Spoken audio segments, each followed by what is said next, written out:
UK ministers are to hold crisis talks with their Scottish counterparts in a bid to resolve Brexit export issues surrounding Scotland's fishing and seafood sectors.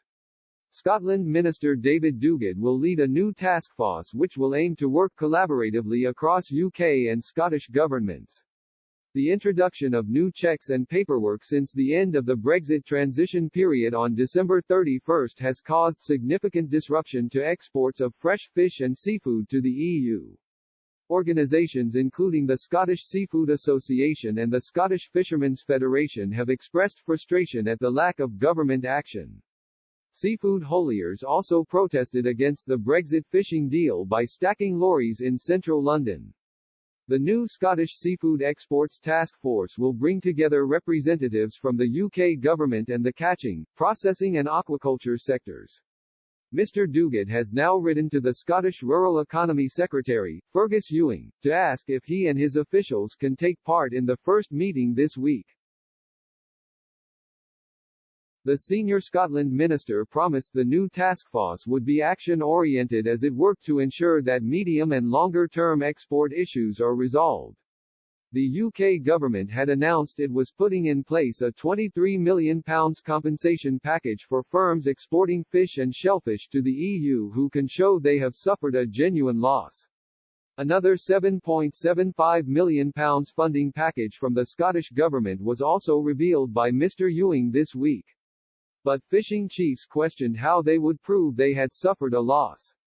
Mr. Duguid said, "We have had extensive consultations with the industry and have been working day and night to resolve issues around the new arrangements for getting our world-class seafood to customers in Europe. From this ongoing consultation with industry representatives, I believe that the gap they would like us to fill would comprise an action-oriented group.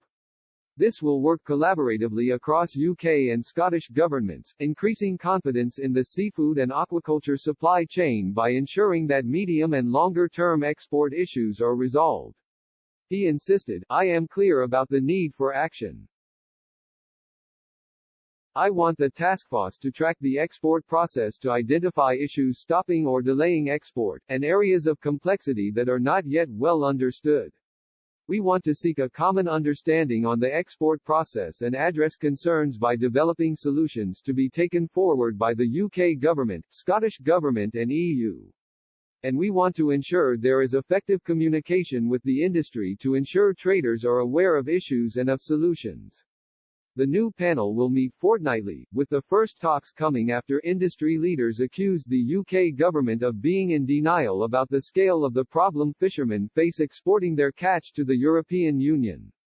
Whitehall sources told the Sunday Express last night the move was the next step to prevent a fishing export crisis. Scotland's Rural Economy Secretary Fergus Ewing said, "Although it has been over a month since the end of the Brexit transition period, I am pleased the UK government has finally listened to our calls and is establishing a task force to deal with the serious challenges faced by the seafood industry in Scotland. If it is to be effective, it will need the full engagement of UK departments including DEFRA and HMRC, whose systems and processes are the source of much of the frustration encountered by fishermen and processors in all parts of the UK."